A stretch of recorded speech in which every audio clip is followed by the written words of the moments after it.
टीपू सुल्तान मैसूर के सुल्तान हैदर अली के सबसे बड़े बेटे थे। सन 1882 में वे अपने पिता की मृत्यु के बाद सिंहासन पर बैठे थे। शासक के रूप में उन्होंने अपने प्रशासन में कई नवाचारों को लागू किया। अंग्रेजों के खिलाफ उन्होंने फ्रांसीसियों के साथ मिलकर अपने इस संदर्भ में पिता की नीति को जारी रखा। टीपू सुल्तान टीपू सुल्तान फ़तेह अली साहब टीपू 1 दिसंबर 1751 से 5 मई 1799, जिन्होंने आमतौर पर शेर मैसूर या शेर मैसूर का कहा जाता है, दक्षिण में स्थित मैसूर साम्राज्य का भारतीय मुस्लिम शासक था। वह रॉकेट तोपखानों के अग्रणी था। उन्होंने अपने शासन के दौरान कई प्रशासनिक नवाचारों की शुरुआत की, जिसमें से एक नई सिक्का प्रणाली और कैलेंडर और एक नई भूमि राजस्व प्रणाली शामिल थी, जिसमें मैसूर रेशम उद्योग के विकास की शुरुआत थी। टीपू चटपटा खिलौने पेश करने में अग्रणी थे। उन्होंने लो आवरण वाले मैसूरियन रॉकेटों का विस्तार किया था और सैन्य मैनुअल फतेहुल मुजाहिदीन को चालू किया। उन्होंने एंग्लो मैसूर युद्धों के दौरान ब्रिटिश सेनाओं और उनके सहयोगियों की प्रगति के खिलाफ रॉकेट तैनात किए, जिनमें पोलिलोर की लड़ाई और श्रीरंगपट्टनम की घोषाबंदी भी शामिल थी। उनके पिता का नाम हैदर अली और मां का नाम फर्रुखानिसा था। इनके पिता मैसूर साम्राज्य के सैनिक थे, लेकिन अपनी ताकत के बल पर वो 1761 में मैसूर के शासक बने। उनकी वीरता से प्रभावित होकर उनके पिता हैदर अली ने ही उन्हें शेर मैसूर का खिताब से नवाजा था। अंग्रेज़ों से टीपू सुल्तान की जन्म की तारीख 1 दिसंबर 1751 देवलहल्ली है और मृत्यु की जगह 1 तारीख 15 मई 1799 श्रीरंगपट्टनम है। इनके बच्चे गुलाम मोहम्मद सुल्तान साहिब शहजादा हैदर अली ज़्यादा था। इनके पिता और माता का नाम हैदर अली फातिमा फ़खर उन निसा, राष्ट्रीयता भारतीय और दफनाने की जगह मेरुसलम टीपू सुल्तान श्रीरंगपट्टनम।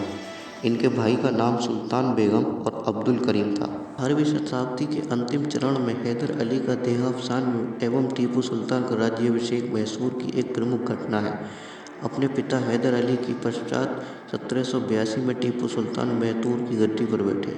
उनके पिता की तरह ही वे एक अत्यधिक महत्वाकांक्षी कुशल सेनापति और चतुर कूटनीतिक थे। यही कारण था कि वे हमेशा अपने पिता की पराजय का बदला लेने अंग्रेज़ों से लेना चाहते थे। अंग्रेज़ उसमें काफ़ी भयभीत रहते थे। टीपू सुल्तान की आकृति में अंग्रेज़ों ने नेपोलियन की तस्वीर दिखाई पड़ती थी। वे अनेक भाषाओं के ज्ञाता थे। अपने पिता के समय से ही उन्होंने प्रशासनिक, सैनिक व युद्ध विद्या प्रारंभ कर दी थी, परंतु उनका सबसे बड़ा अवगुण था उनकी पराजय का कारण। वे फ्रांसीसियों पर बहुत ज़्यादा निर्भर करते थे। वे अपने पिता के समान निष्ठुर थे। वे कट्टर व धर्मांध मुसलमान थे। उनके चरित्र के संबंध में विद्वानों में काफ़ी मतभेद है। मैसूर में एक कहावत है कि हैदर साम्राज्य स्थापित करने के लिए पैदा हुए थे और टीपू रक्षा के लिए। कुछ ऐसे भी विद्वान हैं जिन्होंने टीपू सुल्तान के चरित्र की काफ़ी प्रशंसा की है। वस्तुतः टीपू की एक पश्चिमी शासक, मौलिक सुधारक और अच्छे योद्धा थे। इन सारी बातों के बावजूद वे अपने पिता के समान कूटनीतिक और दूरदर्शी थे। वह उनका सबसे बड़ा महागुण था। टीपू का नाम उर्दू पत्रकारिता के अवगुण के रूप में भी याद किया जाएगा, क्योंकि उनको सेना के साप्ताहिक बुलेटिन उर्दू में था। यह सामान्य धारणा का ही एक वजह था, वह नमूना था। 1823 में स्थापित पहला उर्दू अखबार था। वे गुलामों को खत्म करने के लिए पहले शासक थे। कुछ मौलविदानों के इस उपाय को थोड़ा बहुत बोल्ड और आवश्यक माना। टीपू अपनी बंदूकों से चिपक गए। उन्होंने पूरे जोश के साथ उस लाइन को लागू करने का फैसला कर लिया गया था। टीपू सुल्तान भी अपने राज्य के ब्राह्मण पुरोहितों के प्रति निष्ठावान थे। उनका एक सहयोग की मांग करते थे, यहाँ तक कि उनके द्वारा देवताओं के आशीर्वाद के लिए विशेष प्रार्थना करने का भी अनुरोध किया जाता था। 1791 में श्री गंगा तट के राजगुरु स्वामी को लिखे गए पत्र में हिंदू विश्व के साथ उनके उत्कृष्ट संबंधों के प्रमाण हैं। इस दावे के लिए टीपू के कुछ 30 पत्रों में भारतीय पुरातत्व विकास के संरक्षण किया गया है। दक्षिण भारत के विकल्प स्कोच गांधी ने उसके इतिहास की पुस्तक का विलोचन किया है, जो टीपू सुल्तान को हिंदू धर्मांतरण के लिए मजबूर करती थी। वे सोचते थे कि कन्नड़ भाषा में टीपू के पत्र हिंदुओं के प्रति उनकी उदारता का सजीव प्रमाण है। गांधी जी के टीपू द्वारा पश्चिमी ट्रस्टों को मंदिरों के समानांतर स्थापित किया। उनके महल वेंकटरमण श्रीनिवास और रंगनाथ मंदिरों के करीब खड़े थे। उनकी लाइब्रेरी में अनेक पुस्तकें पैगंबर मोहम्मद, उनकी बेटी फातिमा और उनके बेटों हसन हुसैन के नाम पर कवर के माध्यम से 4 कोनों के 4 खलीफाओं के नाम के साथ ले जाती हैं। उनकी निजी लाइब्रेरी में अरबी, फारसी, तुर्की और उर्दू भाषी पांडुलिपियों के 2000 से अधिक 1798 में निजाम के साथ वेलेज़िनी साहित्यिक संधि और घोषणा कर दी जाती है। प्रदेशों में कुछ हिस्सों में मराठों को भी दिया जाएगा। पूर्ण तैयारी के साथ वेलेज़िनी ने मैसूर पर आक्रमण कर दिया। इस तरह मैसूर का चौथा युद्ध प्रारंभ हुआ और टीपू सुल्तान वीरता के साथ आखिर तक युद्ध करते हुए मृत्यु को प्राप्त हुए। मैसूर का अंग्रेजों का अधिकार हो गया। इस प्रकार 33 वर्षों से पूर्व मैसूर में मुस्लिम शक्ति का उदय हुआ। सिर्फ उसका अंत ही नहीं बल्कि अंग्रेजों और मैसूर युद्ध का नाटक भी समाप्त हो गया। मैसूर जो 33 वर्षों से लगातार अंग्रेजों की प्रकृति का शत्रु बना था, अब वह अंग्रेजों के साथ अधिकार में आ गया था। अंग्रेज और निजाम ने मिलकर मैसूर का बंटवारा कर दिया था। मराठों से भी उत्तर पश्चिम में कुछ देशों के लिए ले गए, उनसे इनकार कर दिया। शेष मैसूर पुराने हिंदू निवासियों में नाबालिग लड़कों को संधि के साथ दिया, जिसके साथ मैसूर की सुरक्षा का भार अंग्रेजों पर आ गया। वह ब्रिटिश तैनात किए गए और सेना का खर्च मैसूर के राजा ने देना स्वीकार किया, जिसमें उनके देश से प्राप्त स्थितियों को इस उपाय की आवश्यकता थी। टीपू सुल्तान का समाजवाद कीर्ति दृष्टिकोण अलग था। उन्होंने इसे एक बार में समाप्त कर दिया था। नतीजा ये था कि आज भी कर्नाटक के किसान, विशेष रूप से पूर्व मैसूर के क्षेत्र, उत्तरी भारत के किसानों से अलग हैं। जमीन में टीपू सुल्तान के दिनों में अपनी पकड़ में मालिक थे। इस उपाय के फलस्वरूप ये क्षेत्र के विकसित प्रांत थे। कर्नाटक के किसान भूमि मालिक थे और उनके बेटों पर बेटियों की शिक्षा की अच्छा किया था।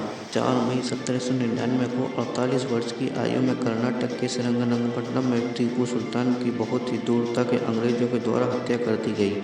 हत्या के बाद उनकी तलवार अंग्रेज अपने ब्रिटेन ले गए। टीपू की मृत्यु के बाद सारा राज्य अंग्रेजों के हाथ में आ गया। इस नीति से अंग्रेजों को काफ़ी लाभ पहुंचा। मैसूर राज्य बिल्कुल छोटा पड़ गया और दुश्मन का अंत हो गया। ब्रिटिश कंपनी की शक्ति में काफ़ी वृद्धि हुई और मैसूर चारों ओर से ब्रिटिश राज्य से गिर गया। इनका फ़ायदा उन्होंने भविष्य में उठाया, जिसमें ब्रिटिश शक्ति ने विकास में काफ़ी सहायता मिली और एक दिन उसने संपूर्ण हिंदुस्तान पर अपना आधिपत्य कायम कर लिया। वह विशेष रूप से मैसूर के शासक प्रशंसा करते हुए कहते थे कि शेर के जीवन का एक सियार ये 100 साल से जीवन से बेहतर होता है। टीपू का संस्कृत मंथा मोहित बनने से अनुसार वह सुखमती के हर तरीके से विषयों पर बात कर सकते थे। वे कन्नड़ और हिंदुस्तानी उर्दू बोल सकते थे, लेकिन उन्होंने ज़्यादातर फारसी में बात की थी, जो उन्होंने आसानी में लिखी जाती है।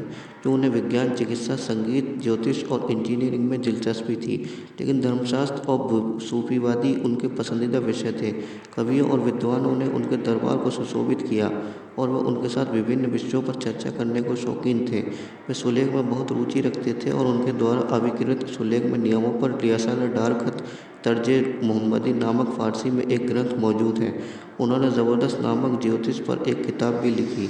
यह युद्ध 2 वर्षों तक चलता रहा। प्रारंभ में अंग्रेज असफल रहे, लेकिन अंत में उनकी विजय हुई। मार्च 1792 ईस्वी में श्रीरंगपट्टनम की संधि के साथ युद्ध समाप्त हुआ। टीपू ने अपने राज्य का आधा हिस्सा और 30 लाख पौंड संयुक्त मोर्चे के दंड स्वरूप दिया। इसका सबसे बड़ा हिस्सा कृष्ण तथा पंड नदी के बीच का प्रवेश निजाम को मिला। टीपू की शक्ति समाप्त हो जाए और साथ ही उन कंपनी के मित्र शक्तिशाली न बन सके, इसलिए उन्होंने बिना मित्र की शक्तिशाली बनाए टीपू की शक्ति को कुचलने का प्रयास किया। तृतीय मैसूर युद्ध। मंगलोर की संधि में भी अंग्रेजों और मैसूर युद्ध समाप्त नहीं हो पाया। दोनों पक्ष इस संधि को चिसेपॉय नहीं मानते थे। 1786 में ईयर लॉर्ड कॉर्नवालिस भारत का गवर्नर जनरल बना। वह भारतीय राज्यों के आंतरिक मामलों से हस्तक्षेप करने के मामले में समर्थ नहीं था, लेकिन उस समय की परिस्थितियों को देखते हुए उन्हें हस्तक्षेप करना पड़ा, क्योंकि उस समय टीपू सुल्तान उनका प्रमुख शत्रु था। इसलिए अंग्रेजों ने अपनी स्थिति को मजबूत करने के लिए निजाम के साथ संधि कर ली। इस पर टीपू ने भी फ्रांसीसियों की मित्रता के लिए हाथ बढ़ाया, ताकि दक्षिण में अपना वर्चस्व स्थापित कर सके। कॉर्नवालिस जानता था कि टीपू के साथ उनका युद्ध अनिवार्य है, इसलिए वह महान शक्तियों के साथ मित्रता स्थापित करना चाहता था। उनके निजाम और मराठों के साथ संधि कर एक संयुक्त मोर्चा कायम किया और इसके बाद उनको टीपू सुल्तान के खिलाफ युद्ध की घोषणा कर दी। इस तरह तृतीय मैसूर युद्ध प्रारंभ हुआ। टीपू सुल्तान की धार्मिक नीति। हिंदू संस्थाओं के लिए उपहार। 1791 में रघुनाथ राव परेढ़ी के कुछ मराठा सवारों के श्रीगंगा में शंकराचार्य के मंदिर और मठ पर छापा मारा। उन्होंने मठ की सभी मूल्यवान संपत्ति लूट ली थी। इस हमले में कई लोग मारे गए थे और कई घायल हो गए थे। शंकराचार्य की मदद से एक टीपू सुल्तान को अर्जी दी। शंकराचार्य को लिखी एक चिट्ठी में टीपू सुल्तान ने बहुत ही कम उम्र में शूटिंग, तलवारबाजी और घुड़सवारी सीख ली थी। यही कारण था कि उन्होंने अपने पिता के साथ युद्ध में 15 साल की उम्र में ही दिखाई दिए थे। वे बहुत मेहनती थे। उन्होंने मैसूर में योसोना के एक भवन में महत्वपूर्ण भूमिका निभाई थी, जिसके अंतर्गत 72 तोपों, 20 रणतोप और 20 तोपों के 20 प्रयुक्त आते थे। दोस्तों, क्या आप जानते हैं कि 15 साल की उम्र में टीपू सुल्तान ने सन 1766 में हुई ब्रिटिश के खिलाफ मैसूर की पहली लड़ाई में अपने पिता का साथ दिया था। हैदर अली संपूर्ण दक्षिण भारत में शक्तिशाली शासक बने और टीपू सुल्तान ने अपने पिता के कई सफल सैन्य अभियानों को महत्वपूर्ण भूमिका निभाई। साथ ही आपको बता दें कि टीपू सुल्तान के पिता हैदर अली ने टीपू सुल्तान का नाम फतेह अली खान साहब रखा था, लेकिन एक स्थानीय संत जिसका नाम टीपू मस्तान औलिया था से प्रभावित होकर उन्होंने अक्सर टीपू बुलाया जाने लगा। ऐसे टीपू सुल्तान उनका नाम पड़ गया। पिता की मृत्यु के बाद टीपू सुल्तान मैसूर साम्राज्य के शासक बन गए थे और उसके बाद उन्होंने अंग्रेजों की आक्रमण की जांच करने के लिए मराठों और मुगलों के साथ गठबंधन कर लिया। सैन्य राजनीतियों का काम करना शुरू कर दिया। 1784 में द्वितीय आंग्ल मैसूर युद्ध की समाप्ति के लिए अंग्रेजों के साथ मंगलोर की संधि की। टीपू सुल्तान नीतियों में काफ़ी तेज थे। उन्होंने अपनी समझदारी के कारण 15 वर्ष की उम्र में ही मालाबार साम्राज्य को हड़प कर नियंत्रण कर लिया था। तब उनके पास सिर्फ 2000 सैनिक थे और मालाबार की सेना काफ़ी अधिक थी, लेकिन तब भी उन्होंने फौज का सामना किया, डरे नहीं और आखिर जीत उनकी हुई। क्या आप जानते हैं कि टीपू सुल्तान के शासनकाल में 3 बड़े युद्ध हुए और तीसरे युद्ध में वे वीर गति को प्राप्त हो गए। नंबर 1, टीपू सुल्तान की पहली लड़ाई द्वितीय विश्व आंग्ल मैसूर की, जिन्होंने मंगलोर की संधि के साथ युद्ध को समाप्त किया और सफलता हासिल की। नंबर 2, तृतीय आंग्ल मैसूर युद्ध की टीपू सुल्तान की दूसरी बड़ी लड़ाई थी, जो कि ब्रिटिश सेना के खिलाफ थी। यह युद्ध श्रीरंगपट्टनम की संधि के साथ समाप्त हुआ और इसमें टीपू सुल्तान की हार हुई थी। परिणाम स्वरूप उन्होंने अपने प्रदेशों का आधा हिस्सा अन्य हस्ताक्षरकर्ताओं को, साथ ही हैदराबाद के निजाम और मराठा साम्राज्य के प्रतिनिधि ब्रिटिश ईस्ट कंपनी के साथ छोड़ना पड़ा। नंबर 3, चौथा आंग्ल मैसूर युद्ध सन 1799 में हुआ। यह भी एक ब्रिटिश सेना के खिलाफ था। इनमें से एक टीपू सुल्तान की हार हुई थी। उन्होंने मैसूर को खो दिया था और साथ ही उनकी मृत्यु भी हो गई थी। वह विशेष रूप से मैसूर के शासक प्रशंसा करते हुए कहते थे कि शेर के जीवन का एक सियार ये 100 साल से जीवन से बेहतर होता है। टीपू का संस्कृत मंथा मोहित बनने से अनुसार वह सुखमती के हर तरीके से विषयों पर बात कर सकते थे। वे कन्नड़ और हिंदुस्तानी उर्दू बोल सकते थे, लेकिन उन्होंने ज़्यादातर फारसी में बात की थी, जो उन्होंने आसानी में लिखी जाती है। जो उन्हें विज्ञान, चिकित्सा, संगीत, ज्योतिष और इंजीनियरिंग में दिलचस्पी थी, लेकिन धर्मशास्त्र और सूफीवादी उनके पसंदीदा विषय थे। कवियों और विद्वानों ने उनके दरबार को सुशोभित किया और वे उनके साथ विभिन्न विषयों पर चर्चा करने को शौकीन थे। वे सुलेख में बहुत रुचि रखते थे और उनके द्वारा आविष्कृत सुलेख में नियमों पर रियासत डारखत तर्जे मोहम्मदी नामक फारसी में एक ग्रंथ मौजूद है। उन्होंने ज़बरदस्त नामक ज्योतिष पर एक किताब भी लिखी। इस वीडियो के अंत में आपको बता दें कि भारत के पूर्व राष्ट्रपति डॉक्टर APJ अब्दुल कलाम ने टीपू सुल्तान को दुनिया के पहले युद्ध रॉकेट के जनक कहा जाता है। तो अब आपको टीपू सुल्तान के जीवन और उनके कैसे साम्राज्य की स्थापना के बारे में ज्ञात हो गया होगा। 10 नवंबर 1750 में टीपू सुल्तान का जन्म देहौसली शहर में बेंगलुरु, कर्नाटक में हुआ था। उनके पिता हैदर अली दक्षिण भारत के मैसूर साम्राज्य के सैन्य अफसर थे, जो कि सन 1761 में मैसूर के वास्तविक शासक के रूप में सत्ता में आए थे। हैदर अली पढ़े लिखे नहीं थे, परंतु तब भी उन्होंने अपने बेटे सुल्तान को शिक्षा दिलवाई। टीपू सुल्तान सुन्नी इस्लाम धर्म से संबंधित रखते थे। उनकी तलवार का वजन लगभग 7 किलो 400 ग्राम और तलवार का राजनीतिक बाग बना हुआ था। ऐसा कहा जाता है कि आज के समय में उनकी तलवार की कीमत तकरीबन 21 करोड़ रुपए है। क्या आप जानते हैं कि फ्रांस में बनाई गई पहली सबसे मिसाइल के आविष्कार में यदि किसी का सबसे बड़ा दिमाग था तो वह स्वयं टीपू सुल्तान और हैदर अली थे। उन्होंने जिस रॉकेट का आविष्कार किया वह आज भी लंदन के एक म्यूजियम में रखा हुआ है। हम आपको बता दें कि अंग्रेज अपने साथ ले गए थे।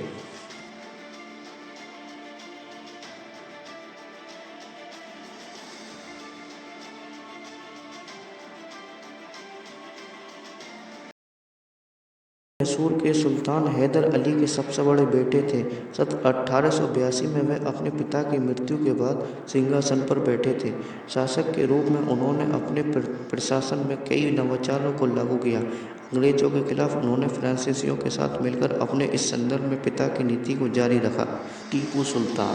टीपू सुल्तान फ़तेह अली साहब टीपू 1 दिसंबर 1751 से 5 मई 1799, जिन्होंने आमतौर पर शेर मैसूर या शेर मैसूर का कहा जाता है, दक्षिण में स्थित मैसूर साम्राज्य का भारतीय मुस्लिम शासक था।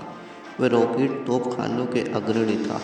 उन्होंने अपने शासन के दौरान कई प्रशासनिक नवाचारों की शुरुआत की, जिसमें से एक नई सिक्का प्रणाली और कैलेंडर और एक नई भूमि राजस्व प्रणाली शामिल थी, जिसमें मैसूर रेशम उद्योग के विकास की शुरुआत थी। टीपू चटपटा खिलौने पेश करने में अग्रणी थे। उन्होंने लो आवरण वाले मैसूरियन रॉकेटों का विस्तार किया था और सैन्य मैनुअल फतेहुल मुजाहिदीन को चालू किया।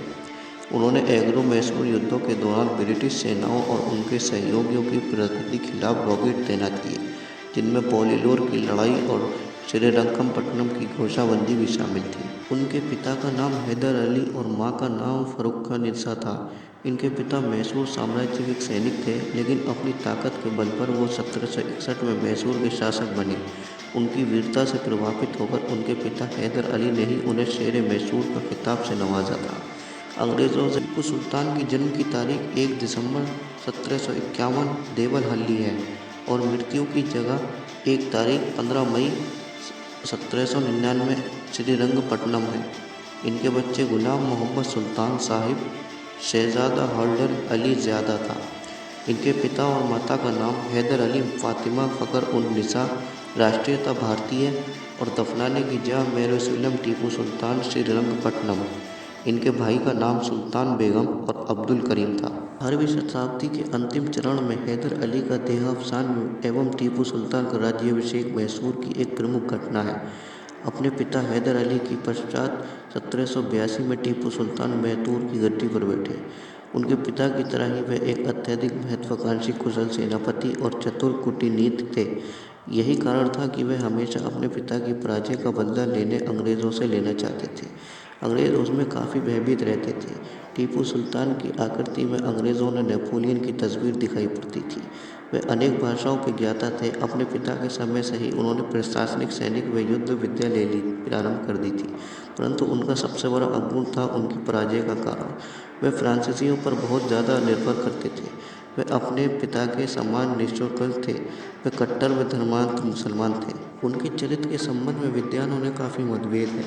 मैसूर में एक कहावत है कि हैदर साम्राज्य स्थापित करने के लिए पैदा हुए थे और टीपू रक्षा के लिए। कुछ ऐसे भी विद्वान हैं जिन्होंने टीपू सुल्तान के चरित्र की काफ़ी प्रशंसा की है। वस्तुत टीपू की एक पश्चिमी शासक, मौलिक सुधारक और अच्छे योद्धा थे। इन सारी बातों के बावजूद वे अपने पिता के समान कूटनीतिक और दूरदर्शी थे। वह उनका सबसे बड़ा महागुण था।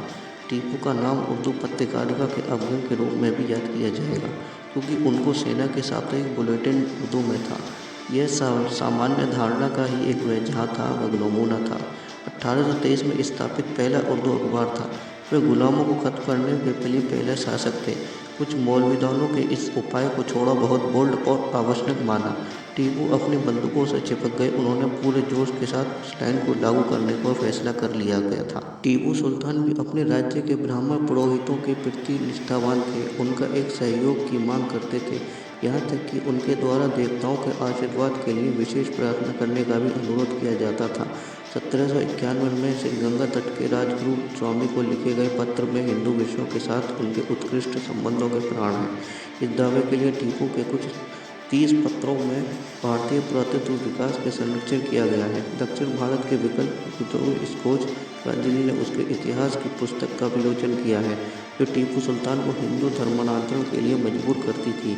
वे सोचते थे कि कन्नड़ भाषा में टीपू के पत्र हिंदुओं के प्रति उनकी उदारता का सजीव प्रमाण है। गांधी जी के टीपू द्वारा पश्चिमी ट्रस्टों को मंदिरों के समानांतर स्थापित किया। उनके महल वेंकटरमण श्रीनिवास और रंगनाथ मंदिरों के करीब खड़े थे। उनकी लाइब्रेरी में अनेक पुस्तकें पैगंबर मोहम्मद, उनकी बेटी फातिमा और उनके बेटों हसन हुसैन के नाम पर कवर के माध्यम से 4 कोनों के 4 खलीफाओं के नाम के साथ ले जाती हैं। उनकी निजी लाइब्रेरी में अरबी, फारसी, तुर्की और उर्दू भाषी पांडुलिपियों के 2000 से अधिक 1798 में निजाम के साथ वेलेज़िनी साहित्यिक संधि और घोषणा कर दी जाती है। प्रदेशों में कुछ हिस्सों में मराठों को भी दिया जाएगा। पूर्ण तैयारी के साथ वेलेज़िनी ने मैसूर पर आक्रमण कर दिया। इस तरह मैसूर का चौथा युद्ध प्रारंभ हुआ और टीपू सुल्तान वीरता के साथ आखिर तक युद्ध करते हुए मृत्यु को प्राप्त हुए। मैसूर का अंग्रेजों का अधिकार हो गया। इस प्रकार 33 वर्षों से पूर्व मैसूर में मुस्लिम शक्ति का उदय हुआ। सिर्फ उसका अंत ही नहीं बल्कि अंग्रेजों और मैसूर युद्ध का नाटक भी समाप्त हो गया। मैसूर जो 33 वर्षों से लगातार अंग्रेजों की प्रकृति का शत्रु बना था, अब वह अंग्रेजों के साथ अधिकार में आ गया था। अंग्रेज और निजाम ने मिलकर मैसूर का बंटवारा कर दिया था। मराठों से भी उत्तर पश्चिम में कुछ देशों के लिए ले गए, उनसे इनकार कर दिया। शेष मैसूर पुराने हिंदू निवासियों में नाबालिग लड़कों को संधि के साथ दिया, जिसके साथ मैसूर की सुरक्षा का भार अंग्रेजों पर आ गया। वह ब्रिटिश तैनात किए गए और सेना का खर्च मैसूर के राजा ने देना स्वीकार किया, जिसमें उनके देश से प्राप्त स्थितियों को इस उपाय की आवश्यकता थी। टीपू सुल्तान का समाजवाद कीर्ति दृष्टिकोण अलग था। उन्होंने इसे एक बार में समाप्त कर दिया था। नतीजा ये था कि आज भी कर्नाटक के किसान, विशेष रूप से पूर्व मैसूर के क्षेत्र, उत्तरी भारत के किसानों से अलग हैं। जमीन में टीपू सुल्तान के दिनों में अपनी पकड़ में मालिक थे। इस उपाय के फलस्वरूप ये क्षेत्र के विकसित प्रांत थे। कर्नाटक के किसान भूमि मालिक के और उनके बेटों पर बेटियों की शिक्षा की अच्छा किया था। 4 मई 1799 को 48 वर्ष की आयु में कर्नाटक के श्रीरंगपट्टनम में टीपू सुल्तान की बहुत ही दूरता के अंग्रेजों के द्वारा हत्या कर दी गई। हत्या के बाद उनकी तलवार अंग्रेज अपने ब्रिटेन ले गए। टीपू की मृत्यु के बाद सारा राज्य अंग्रेजों के हाथ में आ गया। इस नीति से अंग्रेजों को काफ़ी लाभ पहुंचा। मैसूर राज्य बिल्कुल छोटा पड़ गया और दुश्मन का अंत हो गया। ब्रिटिश कंपनी की शक्ति में काफ़ी वृद्धि हुई और मैसूर चारों ओर से ब्रिटिश राज्य से गिर गया। इनका फ़ायदा उन्होंने भविष्य में उठाया, जिसमें ब्रिटिश शक्ति ने विकास में काफ़ी सहायता मिली और एक दिन उसने संपूर्ण हिंदुस्तान पर अपना आधिपत्य कायम कर लिया। वह विशेष रूप से मैसूर के शासक प्रशंसा करते हुए कहते थे कि शेर के जीवन का एक सियार ये 100 साल से जीवन से बेहतर होता है। टीपू का संस्कृत मंथा मोहित बनने से अनुसार वह सुखमुति के हर तरीके से विषयों पर बात कर सकते थे। वे कन्नड़ और हिंदुस्तानी उर्दू बोल सकते थे, लेकिन उन्होंने ज़्यादातर फारसी में बात की थी, जो उन्होंने आसानी में लिखी जाती है। जो उन्हें विज्ञान, चिकित्सा, संगीत, ज्योतिष और इंजीनियरिंग में दिलचस्पी थी, लेकिन धर्मशास्त्र और सूफीवादी उनके पसंदीदा विषय थे। कवियों और विद्वानों ने उनके दरबार को सुशोभित किया और वह उनके साथ विभिन्न विषयों पर चर्चा करने को शौकीन थे। वे सुलेख में बहुत रुचि रखते थे और उनके द्वारा अभिकृत सुलेख में नियमों पर रियासतदार खत तर्जे मोहम्मदी नामक फारसी में एक ग्रंथ मौजूद है। उन्होंने ज़बरदस्त नामक ज्योतिष पर एक किताब भी लिखी। यह युद्ध 2 वर्षों तक चलता रहा। प्रारंभ में अंग्रेज असफल रहे, लेकिन अंत में उनकी विजय हुई। मार्च 1792 ईस्वी में श्रीरंगपट्टनम की संधि के साथ युद्ध समाप्त हुआ। टीपू ने अपने राज्य का आधा हिस्सा और 30 लाख पौंड संयुक्त मोर्चे के दंड स्वरूप दिया। इसका सबसे बड़ा हिस्सा कृष्ण तथा पंड नदी के बीच का प्रवेश निजाम को मिला। टीपू की शक्ति समाप्त हो जाए और साथ ही उन कंपनी के मित्र शक्तिशाली न बन सके, इसलिए उन्होंने बिना मित्र की शक्तिशाली बनाए टीपू की शक्ति को कुचलने का प्रयास किया। तृतीय मैसूर युद्ध। मंगलोर की संधि में भी अंग्रेजों और मैसूर युद्ध समाप्त नहीं हो पाया। दोनों पक्ष इस संधि को चिसेपॉय नहीं मानते थे। 1786 में ईयर लॉर्ड कॉर्नवालिस भारत का गवर्नर जनरल बना। वह भारतीय राज्यों के आंतरिक मामलों से हस्तक्षेप करने के मामले में समर्थ नहीं था, लेकिन उस समय की परिस्थितियों को देखते हुए उन्हें हस्तक्षेप करना पड़ा, क्योंकि उस समय टीपू सुल्तान उनका प्रमुख शत्रु था। इसलिए अंग्रेजों ने अपनी स्थिति को मजबूत करने के लिए निजाम के साथ संधि कर ली। इस पर टीपू ने भी फ्रांसीसियों की मित्रता के लिए हाथ बढ़ाया, ताकि दक्षिण में अपना वर्चस्व स्थापित कर सके। कॉर्नवालिस जानता था कि टीपू के साथ उनका युद्ध अनिवार्य है, इसलिए वह महान शक्तियों के साथ मित्रता स्थापित करना चाहता था। उनके निजाम और मराठों के साथ संधि कर एक संयुक्त मोर्चा कायम किया और इसके बाद उनको टीपू सुल्तान के खिलाफ युद्ध की घोषणा कर दी। इस तरह तृतीय मैसूर युद्ध प्रारंभ हुआ। टीपू सुल्तान की धार्मिक नीति। हिंदू संस्थाओं के लिए उपहार। 1791 में रघुनाथ राव परांठा के कुछ मराठा सवारों के श्रीगंगा में शंकराचार्य के मंदिर और मठ पर छापा मारा। उन्होंने मठ की सभी मूल्यवान संपत्ति लूट ली थी। इस हमले में कई लोग मारे गए थे और कई घायल हो गए थे। शंकराचार्य की मदद से एक टीपू सुल्तान को अर्जी दी। शंकराचार्य को लिखी एक चिट्ठी में टीपू सुल्तान ने बहुत ही कम उम्र में शूटिंग, तलवारबाजी और घुड़सवारी सीख ली थी। यही कारण था कि उन्होंने अपने पिता के साथ युद्ध में 15 साल की उम्र में ही दिखाई दिए थे। वे बहुत मेहनती थे। उन्होंने मैसूर में योसोना के एक भवन में महत्वपूर्ण भूमिका निभाई थी, जिसके अंतर्गत 72 तोपों, 20 रणतोप और 20 तोपों के 20 प्रयुक्त आते थे। दोस्तों, क्या आप जानते हैं कि 15 साल की उम्र में टीपू सुल्तान ने सन 1766 में हुई ब्रिटिश के खिलाफ मैसूर की पहली लड़ाई में अपने पिता का साथ दिया था। हैदर अली संपूर्ण दक्षिण भारत में शक्तिशाली शासक बने और टीपू सुल्तान ने अपने पिता के कई सफल सैन्य अभियानों को महत्वपूर्ण भूमिका निभाई। साथ ही आपको बता दें कि टीपू सुल्तान के पिता हैदर अली ने टीपू सुल्तान का नाम फतेह अली खान साहब रखा था, लेकिन एक स्थानीय संत जिसका नाम टीपू मस्तान औलिया था से प्रभावित होकर उन्होंने अक्सर टीपू बुलाया जाने लगा। ऐसे टीपू सुल्तान उनका नाम पड़ गया। पिता की मृत्यु के बाद टीपू सुल्तान मैसूर साम्राज्य के शासक बन गए थे और उसके बाद उन्होंने अंग्रेजों की आक्रमण की जांच करने के लिए मराठों और मुगलों के साथ गठबंधन कर लिया। सैन्य राजनीतियों का काम करना शुरू कर दिया। 1784 में द्वितीय आंग्ल मैसूर युद्ध की समाप्ति के लिए अंग्रेजों के साथ मंगलोर की संधि की। टीपू सुल्तान नीतियों में काफ़ी तेज थे। उन्होंने अपनी समझदारी के कारण 15 वर्ष की उम्र में ही मालाबार साम्राज्य को हड़प कर नियंत्रण कर लिया था। तब उनके पास सिर्फ 2000 सैनिक थे और मालाबार की सेना काफ़ी अधिक थी, लेकिन तब भी उन्होंने फौज का सामना किया, डरे नहीं और आखिर जीत उनकी हुई। क्या आप जानते हैं कि टीपू सुल्तान के शासनकाल में 3 बड़े युद्ध हुए और तीसरे युद्ध में वे वीर गति को प्राप्त हो गए। नंबर 1, टीपू सुल्तान की पहली लड़ाई द्वितीय विश्व आंग्ल मैसूर की, जिन्होंने मंगलोर की संधि के साथ युद्ध को समाप्त किया और सफलता हासिल की। नंबर 2, तृतीय आंग्ल मैसूर युद्ध की टीपू सुल्तान की दूसरी बड़ी लड़ाई थी, जो कि ब्रिटिश सेना के खिलाफ थी। यह युद्ध श्रीरंगपट्टनम की संधि के साथ समाप्त हुआ और इसमें टीपू सुल्तान की हार हुई थी। परिणाम स्वरूप उन्होंने अपने प्रदेशों का आधा हिस्सा अन्य हस्तक्षेपकर्ताओं को, साथ ही हैदराबाद के निजाम और मराठा साम्राज्य के प्रतिनिधि ब्रिटिश ईस्ट कंपनी के साथ छोड़ना पड़ा। नंबर 3, चौथा आंग्ल मैसूर युद्ध सन 1799 में हुआ। यह भी एक ब्रिटिश सेना के खिलाफ था। इनमें से एक टीपू सुल्तान की हार हुई थी। उन्होंने मैसूर को खो दिया था और साथ ही उनकी मृत्यु भी हो गई थी। वह विशेष रूप से मैसूर के शासक प्रशंसा करते हुए कहते थे कि शेर के जीवन का एक सियार ये 100 साल से जीवन से बेहतर होता है। टीपू संस्कृत मंथा मोहित बनने से अनुसार वे सुखमुति के हर तरीके से विषयों पर बात कर सकते थे।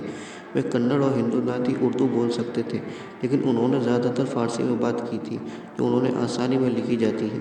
जो उन्हें विज्ञान, चिकित्सा, संगीत, ज्योतिष और इंजीनियरिंग में दिलचस्पी थी, लेकिन धर्मशास्त्र और सूफीवादी उनके पसंदीदा विषय थे।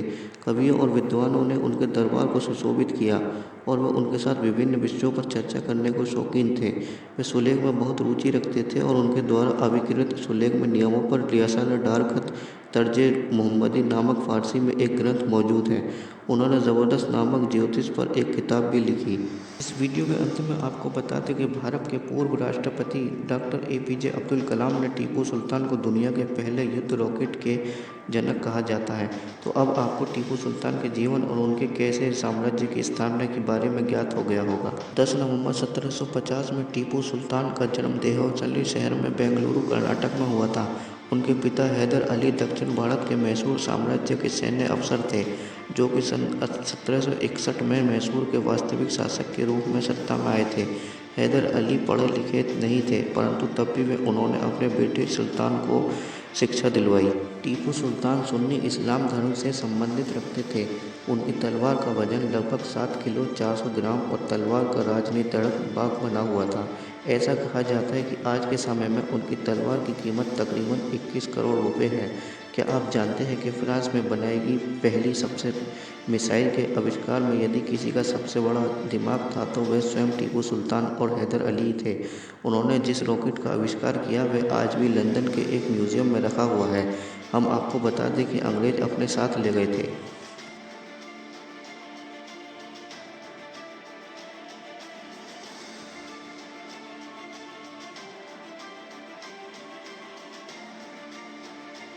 के सुल्तान हैदर अली के सबसे बड़े बेटे थे। 1882 में वे अपने पिता की मृत्यु के बाद सिंहासन पर बैठे थे। शासक के रूप में उन्होंने अपने प्रशासन में कई नवाचारों को लागू किया। अंग्रेजों के खिलाफ उन्होंने फ्रांसीसियों के साथ मिलकर अपने इस संदर्भ में पिता की नीति को जारी रखा। टीपू सुल्तान फ़तेह अली साहब टीपू 1 दिसंबर 1751 से 5 मई 1799, जिन्होंने आमतौर पर शेर मैसूर या शेर मैसूर का कहा जाता है, दक्षिण में स्थित मैसूर साम्राज्य का भारतीय मुस्लिम शासक था। वह रॉकेट तोपखानों के अग्रणी था। उन्होंने अपने शासन के दौरान कई प्रशासनिक नवाचारों की शुरुआत की, जिसमें से एक नई सिक्का प्रणाली और कैलेंडर और एक नई भूमि राजस्व प्रणाली शामिल थी, जिसमें मैसूर रेशम उद्योग के विकास की शुरुआत थी। टीपू चटपटा खिलौने पेश करने में अग्रणी थे। उन्होंने लो आवरण वाले मैसूरियन रॉकेटों का विस्तार किया था और सैन्य मैनुअल फतेहुल मुजाहिदीन को चालू किया।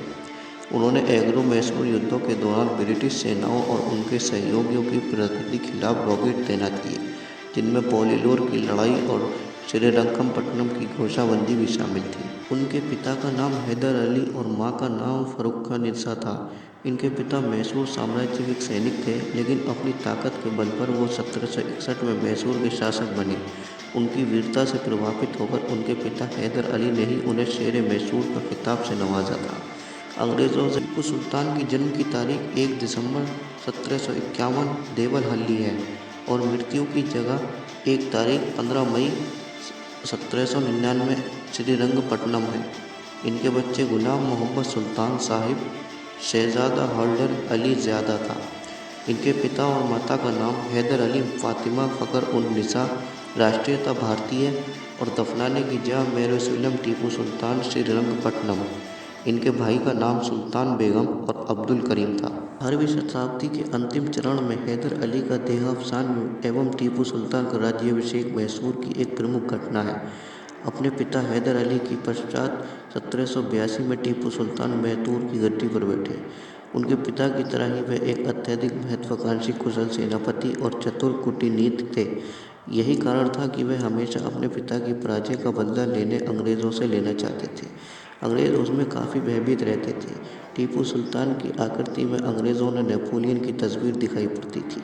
वे अनेक भाषाओं के ज्ञाता थे। अपने पिता के समय से ही उन्होंने प्रशासनिक, सैनिक व युद्ध विद्या प्रारंभ कर दी थी, परंतु उनका सबसे बड़ा अवगुण था उनकी पराजय का कारण। वे फ्रांसीसियों पर बहुत ज़्यादा निर्भर करते थे। वे अपने पिता के समान निष्ठुर थे। वे कट्टर व धर्मांध मुसलमान थे।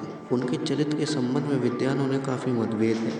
मैसूर में एक कहावत है कि हैदर साम्राज्य स्थापित करने के लिए पैदा हुए थे और टीपू रक्षा के लिए। कुछ ऐसे भी विद्वान हैं जिन्होंने टीपू सुल्तान के चरित्र की काफ़ी प्रशंसा की है। वस्तुतः टीपू की एक पश्चिमी शासक, मौलिक सुधारक और अच्छे योद्धा थे। इन सारी बातों के बावजूद वे अपने पिता के समान कूटनीतिक और दूरदर्शी थे। वह उनका सबसे बड़ा महागुण था। टीपू का नाम उर्दू पत्रकारिता के अग्रणी के रूप में भी याद किया जाएगा, क्योंकि उनको सेना के साप्ताहिक बुलेटिन उर्दू में था। यह सामान्य धारणा का ही एक वजह था, वह नमूना था। 1823 में स्थापित पहला उर्दू अखबार था।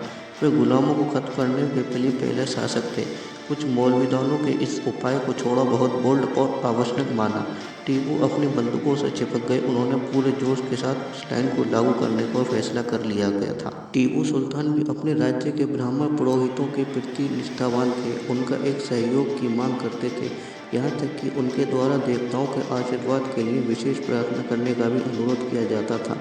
1791 में श्री गंगा तट के राजगुरु स्वामी को लिखे गए पत्र में हिंदू विश्व के साथ उनके उत्कृष्ट संबंधों के प्रमाण हैं। इस दावे के लिए टीपू के कुछ 30 पत्रों में भारतीय पुरातत्व विकास के संरक्षण किया गया है। दक्षिण भारत के विकल्प स्कोच गांधी ने उसके इतिहास की पुस्तक का विलोचन किया है, जो टीपू सुल्तान को हिंदू धर्मांतरण के लिए मजबूर करती थी। वे सोचते थे कि कन्नड़ भाषा में टीपू के पत्र हिंदुओं के प्रति उनकी उदारता का सजीव प्रमाण है। गांधी जी के टीपू द्वारा पश्चिमी ट्रस्टों को मंदिरों के समानांतर स्थापित किया। उनके महल वेंकटरमण श्रीनिवास और रंगनाथ मंदिरों के करीब खड़े थे। उनकी लाइब्रेरी में अनेक पुस्तकें पैगंबर मोहम्मद, उनकी बेटी फातिमा और उनके बेटों हसन हुसैन के नाम पर कवर के माध्यम से 4 कोनों के 4 खलीफाओं के नाम के साथ ले जाती हैं।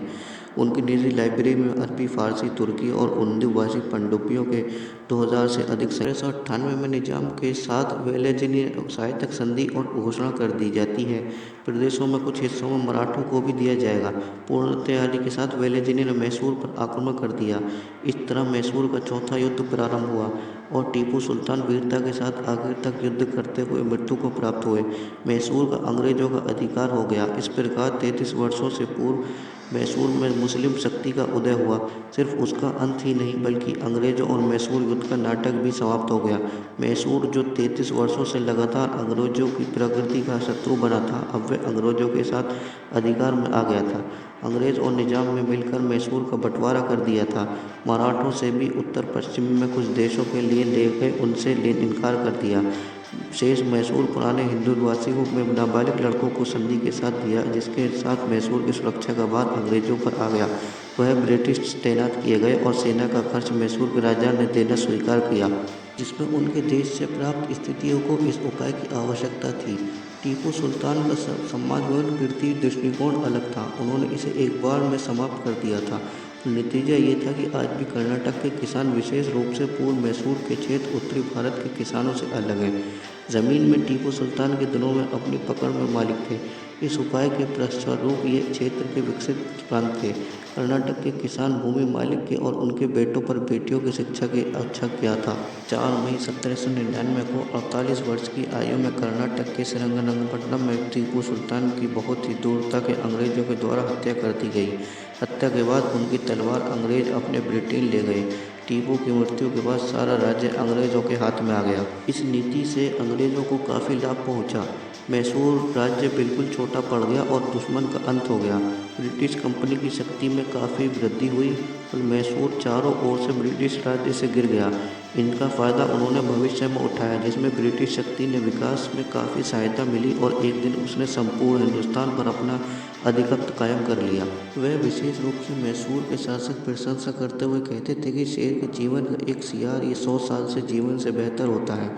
टीपू संस्कृत मंथा मोहित बनने से अनुसार वह सुखमती के हर तरीके से विषयों पर बात कर सकते थे। वे कन्नड़ और हिंदुस्तानी उर्दू बोल सकते थे, लेकिन उन्होंने ज़्यादातर फारसी में बात की थी, जो उन्होंने आसानी में लिखी जाती है। जो उन्हें विज्ञान, चिकित्सा, संगीत, ज्योतिष और इंजीनियरिंग में दिलचस्पी थी, लेकिन धर्मशास्त्र और सूफीवादी उनके पसंदीदा विषय थे। कवियों और विद्वानों ने उनके दरबार को सुशोभित किया और वह उनके साथ विभिन्न विषयों पर चर्चा करने को शौकीन थे। वे सुलेख में बहुत रुचि रखते थे और उनके द्वारा आविष्कृत सुलेख में नियमों पर रिसाला-ए-डार खत तर्जे मोहम्मदी नामक फारसी में एक ग्रंथ मौजूद है। उन्होंने ज़बरदस्त नामक ज्योतिष पर एक किताब भी लिखी। यह युद्ध 2 वर्षों तक चलता रहा। प्रारंभ में अंग्रेज असफल रहे, लेकिन अंत में उनकी विजय हुई। मार्च 1792 ईस्वी में श्रीरंगपट्टनम की संधि के साथ युद्ध समाप्त हुआ। टीपू ने अपने राज्य का आधा हिस्सा और 30 लाख पौंड संयुक्त मोर्चे के दंड स्वरूप दिया। इसका सबसे बड़ा हिस्सा कृष्ण तथा पंड नदी के बीच का प्रवेश निजाम को मिला। उनकी शक्ति समाप्त हो जाए और साथ ही उन कंपनी के मित्र शक्तिशाली न बन सके, इसलिए उन्होंने बिना मित्र की शक्तिशाली बनाए टीपू की शक्ति को कुचलने का प्रयास किया। तृतीय मैसूर युद्ध। मंगलोर की संधि में भी अंग्रेजों और मैसूर युद्ध समाप्त नहीं हो पाया। दोनों पक्ष इस संधि को चिसेपॉय नहीं मानते थे। 1786 में ईयर लॉर्ड कॉर्नवालिस भारत का गवर्नर जनरल बना। वह भारतीय राज्यों के आंतरिक मामलों से हस्तक्षेप करने के मामले में समर्थ नहीं था, लेकिन उस समय की परिस्थितियों को देखते हुए उन्हें हस्तक्षेप करना पड़ा, क्योंकि उस समय टीपू सुल्तान उनका प्रमुख शत्रु था। इसलिए अंग्रेजों ने अपनी स्थिति को मजबूत करने के लिए निजाम के साथ संधि कर ली। इस पर टीपू ने भी फ्रांसीसियों की मित्रता के लिए हाथ बढ़ाया, ताकि दक्षिण में अपना वर्चस्व स्थापित कर सके। कॉर्नवालिस जानता था कि टीपू के साथ उनका युद्ध अनिवार्य है, इसलिए वह महान शक्तियों के साथ मित्रता स्थापित करना चाहता था। उनके निजाम और मराठों के साथ संधि कर एक संयुक्त मोर्चा कायम किया और इसके बाद उनको टीपू सुल्तान के खिलाफ युद्ध की घोषणा कर दी। इस तरह तृतीय मैसूर युद्ध प्रारंभ हुआ। टीपू सुल्तान की धार्मिक नीति। हिंदू संस्थाओं के लिए उपहार। 1791 में रघुनाथ राव परेढ़ी के कुछ मराठा सवारों के श्रीगांव में शंकराचार्य के मंदिर और मठ पर छापा मारा। उन्होंने मठ की सभी मूल्यवान संपत्ति लूट ली थी। इस हमले में कई लोग मारे गए थे और कई घायल हो गए थे। शंकराचार्य की मदद से एक टीपू सुल्तान को अर्जी दी। शंकराचार्य को लिखी एक चिट्ठी में टीपू सुल्तान ने बहुत ही कम उम्र में शूटिंग, तलवारबाजी और घुड़सवारी सीख ली थी। यही कारण था कि उन्होंने अपने पिता के साथ युद्ध में 15 साल की उम्र में ही दिखाई दिए थे। वे बहुत मेहनती थे। उन्होंने मैसूर में योसोना के एक भवन में महत्वपूर्ण भूमिका निभाई थी, जिसके अंतर्गत 72 तोपों, 20 रणतोप और 20 तोपों के 20 प्रयुक्त आते थे। दोस्तों, क्या आप जानते हैं कि 15 साल की उम्र में टीपू सुल्तान ने सन 1766 में हुई ब्रिटिश के खिलाफ मैसूर की पहली लड़ाई में अपने पिता का साथ दिया था। हैदर अली संपूर्ण दक्षिण भारत में शक्तिशाली शासक बने और टीपू सुल्तान ने अपने पिता के कई सफल सैन्य अभियानों को महत्वपूर्ण भूमिका निभाई। साथ ही आपको बता दें कि टीपू सुल्तान के पिता हैदर अली ने टीपू सुल्तान का नाम फतेह अली खान साहब रखा था, लेकिन एक स्थानीय संत जिसका नाम टीपू मस्तान औलिया था से प्रभावित होकर उन्होंने अक्सर टीपू बुलाया जाने लगा। ऐसे टीपू सुल्तान उनका नाम पड़ गया। पिता की मृत्यु के बाद टीपू सुल्तान मैसूर साम्राज्य के शासक बन गए थे और उसके बाद उन्होंने अंग्रेजों की आक्रमण की जांच करने के लिए मराठों और मुगलों के साथ गठबंधन कर लिया। सैन्य राजनीतियों का काम करना शुरू कर दिया। 1784 में द्वितीय आंग्ल मैसूर युद्ध की समाप्ति के लिए अंग्रेजों के साथ मंगलोर की संधि की। टीपू सुल्तान नीतियों में काफ़ी तेज थे। उन्होंने अपनी समझदारी के कारण 15 वर्ष की उम्र में ही मालाबार साम्राज्य को हड़प कर नियंत्रण कर लिया था। तब उनके पास सिर्फ 2000 सैनिक थे और मालाबार की सेना काफ़ी अधिक थी, लेकिन तब भी उन्होंने फौज का सामना किया, डरे नहीं और आखिर जीत उनकी हुई। क्या आप जानते हैं कि टीपू सुल्तान के शासनकाल में 3 बड़े युद्ध हुए और तीसरे युद्ध में वे वीर गति को प्राप्त हो गए। नंबर 1, टीपू सुल्तान की पहली लड़ाई द्वितीय विश्व आंग्ल मैसूर की, जिन्होंने मंगलोर की संधि के साथ युद्ध को समाप्त किया और सफलता हासिल की। नंबर 2, तृतीय आंग्ल मैसूर युद्ध की टीपू सुल्तान की दूसरी बड़ी लड़ाई थी, जो कि ब्रिटिश सेना के खिलाफ थी। यह युद्ध श्रीरंगपट्टनम की संधि के साथ समाप्त हुआ और इसमें टीपू सुल्तान की हार हुई थी। परिणाम स्वरूप उन्होंने अपने प्रदेशों का आधा हिस्सा अन्य हस्ताक्षरकर्ताओं को, साथ ही हैदराबाद के निजाम और मराठा साम्राज्य के प्रतिनिधि ब्रिटिश ईस्ट कंपनी के साथ छोड़ना पड़ा। नंबर 3, चौथा आंग्ल मैसूर युद्ध सन 1799 में हुआ। यह भी एक ब्रिटिश सेना के खिलाफ था। इनमें से एक टीपू सुल्तान की हार हुई थी। उन्होंने मैसूर को खो दिया था और साथ ही उनकी मृत्यु भी हो गई थी। वह विशेष रूप से मैसूर के शासक प्रशंसा करते हुए कहते थे कि शेर के जीवन का एक सियार ये 100 साल से जीवन से बेहतर होता है। टीपू का संस्कृत मंथा पुरोहित बनने से अनुसार वह सुखमती के हर तरीके से विषयों पर बात कर सकते थे। वे कन्नड़ और हिंदुस्तानी उर्दू बोल सकते थे, लेकिन उन्होंने ज़्यादातर फारसी में बात की थी, जो उन्होंने आसानी में लिखी जाती है। जो उन्हें विज्ञान, चिकित्सा, संगीत, ज्योतिष और इंजीनियरिंग में दिलचस्पी थी, लेकिन धर्मशास्त्र और सूफीवादी उनके पसंदीदा विषय थे। कवियों और विद्वानों ने उनके दरबार को सुशोभित किया और वे उनके साथ विभिन्न विषयों पर चर्चा करने को शौकीन थे। वे सुलेख में बहुत रुचि रखते थे और उनके द्वारा आविष्कृत सुलेख में नियमों पर रियासत डारखत तर्जे मोहम्मदी नामक फारसी में एक ग्रंथ मौजूद है। उन्होंने ज़बरदस्त नामक ज्योतिष पर एक किताब भी लिखी। इस वीडियो के अंत में आपको बता दें कि भारत के पूर्व राष्ट्रपति डॉक्टर APJ अब्दुल कलाम ने टीपू सुल्तान को दुनिया के पहले युद्ध रॉकेट के जनक कहा जाता है। तो अब आपको टीपू सुल्तान के जीवन और उनके कैसे साम्राज्य की स्थापना के बारे में ज्ञात हो गया होगा। 10 नवंबर 1750 में टीपू सुल्तान का जन्म देहौसली शहर में बेंगलुरु, कर्नाटक में हुआ था। उनके पिता हैदर अली दक्षिण भारत के मैसूर साम्राज्य के सैन्य अफसर थे, जो कि सन 1761 में मैसूर के वास्तविक शासक के रूप में सत्ता में आए थे। हैदर अली पढ़े लिखे नहीं थे, परंतु तब भी उन्होंने अपने बेटे सुल्तान को शिक्षा दिलवाई। टीपू सुल्तान सुन्नी इस्लाम धर्म से संबंधित रखते थे। उनकी तलवार का वजन लगभग 7 किलो 400 ग्राम और तलवार का राजनीतिक बाग बना हुआ था। ऐसा कहा जाता है कि आज के समय में उनकी तलवार की कीमत तकरीबन 21 करोड़ रुपए है। क्या आप जानते हैं कि फ्रांस में बनाई गई पहली सबसे मिसाइल के आविष्कार में यदि किसी का सबसे बड़ा दिमाग था तो वह स्वयं टीपू सुल्तान और हैदर अली थे। उन्होंने जिस रॉकेट का आविष्कार किया वह आज भी लंदन के एक म्यूजियम में रखा हुआ है। हम आपको बता दें कि अंग्रेज अपने साथ ले गए थे।